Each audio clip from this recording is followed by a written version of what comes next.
Umabot na sa 11 ang namatay dahil po sa landslide sa Talisay, Batangas noong kasagsagan ng Bagyong Christine. Yan ang ulat ni Noel Talagay live. Noel.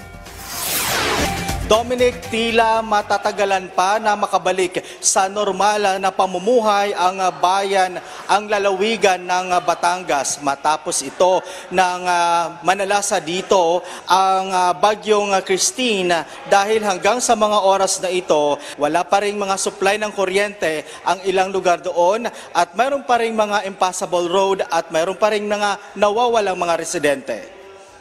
Nakalagak na ang 18 nasawi dahil sa landslide sa barangay Sampaloc, bayan ng Talisay, Batangas noong manalasa ang Bagyong Christine at mayroon pang 2 missing.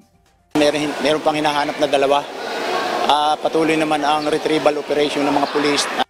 8 naman ang nasawi sa bayan ng Agoncillo habang 7 pa ang hinahanap. Kaya naman nagpapatuloy pa rin ang kanilang ginagawang retrieval operation. Natabunan po kasi medyo first time sa history po ng bayan na nagkaroon ng ganon kalakas na bugso ng tubig na may kasamang lupa. Sa pinakabagong tala ng Batangas Provincial Disaster Risk Reduction and Management Office, nasa 51 na ang naitalang nasawi ng dahil sa Bagyong Christine. 17 naman ang missing at 4 na tao ang nagkaroon ng pinsala sa katawan. 1 lungsod at 9 na bayan ng nasabing lalawigan ang wala pa ring supply ng kuryente. Reason po nito dahil po siguro sa mga nasalantang poste, no? Natumba, marami po kasi mga poste nang natumba ang battery at saka ang Meralco. Meron pa rin ilang lansangan ang hirap madaanan ng mga sasakyan. Pero nagsasagawa na rin ng road clearing operations sa mga kalsada na may mga landslide at mga putik.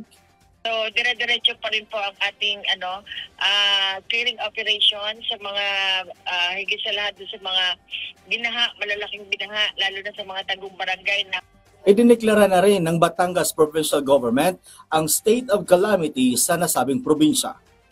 Dominic, pagdating naman sa mga nasirang bahay sa buong lalawigan ng Batangas, umabot na sa mahigit 1,000 na mga bahay ang nasira. Mahigit 800 dyan ay partially damaged at mahigit 200 naman ang totally damaged. Dominic, doon sa bayan ng Talisay, mayroon 2 nawawalang residente at kanina nahanap na isang 14-year-old na babae na si Kisha Vien de Torres. Kaya naman mula sa 18 na mga nasawi, ngayon nasa 19 na ang nasawi doon sa bayan ng Talisay nang dahil sa Bagyong Christine. Dominic?